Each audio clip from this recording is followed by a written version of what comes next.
Our intuitive mind is a sacred gift. Our rational mind, the faithful servant. We have created a society that honors the servant and has forgotten the gift. That is a quote that's credited to Albert Einstein. To me, it is a very powerful quote because so often we allow our mind to become our master. And that is really not what it's all about. Our mind is there to serve that intuitive part of us that is directly connected with the universe, with God, with source, with spirit. That's the connection. That is where the what comes from for us. When I sense something intuitively, I'm meant to honor that. And my mind is simply there to help me organize myself, to accomplish it, to communicate it, to do all of the things that are needed in order to propel myself forward into action.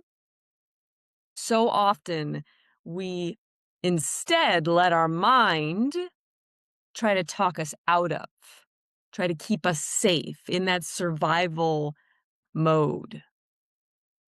So it'll tell us all the reasons why we shouldn't do that, why it's not logical, why you can't do that, why it's scary, why it's too daunting, it's too overwhelming. All of the ifs, ands, buts. That's not what the mind is meant to be used for. Our mind is very, very, very, very, very powerful. And so we can create our own reality. We can stop ourselves from following through on what it is that innately we know we need to do. So when it comes to working with your intuition, simply remembering that is critical. Am I going to let my mind be my master? That's a question for you to ask yourself, because that goes in all of these spirals that keep us distracted from tuning into what do we really need to be involved in, that keep us in that mode of instant gratification, doom scrolling. What else can I focus on rather than, I know right here, I'm meant to do this. I'm called to do this, to create this, to act on this. So self-doubt, distractions, those are some things that the mind will want to do to keep us comfortable, to keep us from pushing through. We're meant to grow. And we grow by being of service. We grow by creating. We grow by being involved in the things that we need to be involved in. We don't grow by just sitting back and staying comfortable, staying in that comfort zone.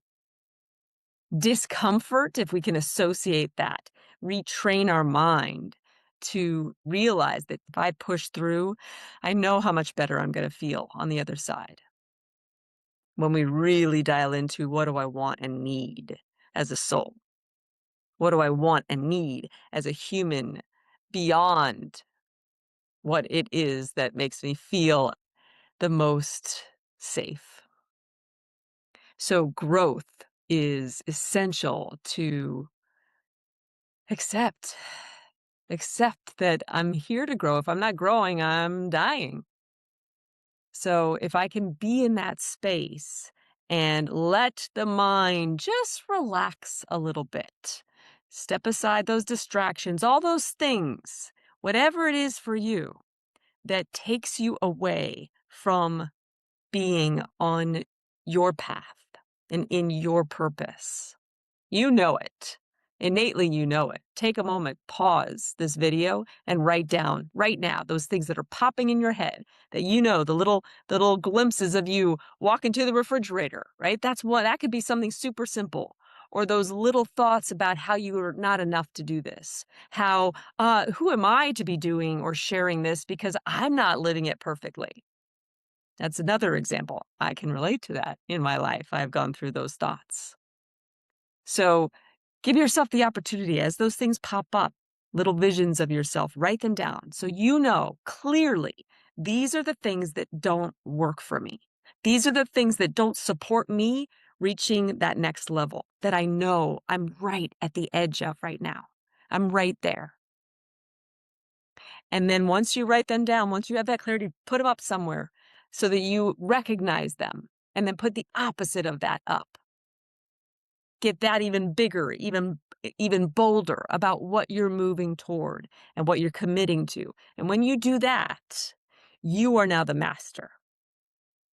You're not letting your mind take over. It's not his job. And when you do that, your intuition unfolds more and more and more.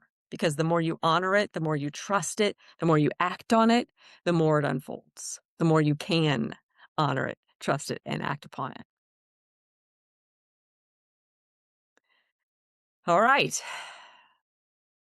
The intuitive mind is a sacred gift.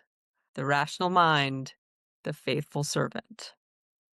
Let's lean in to recreating the society in a way where we continue to honor the gift and let that which is meant to serve us do just that.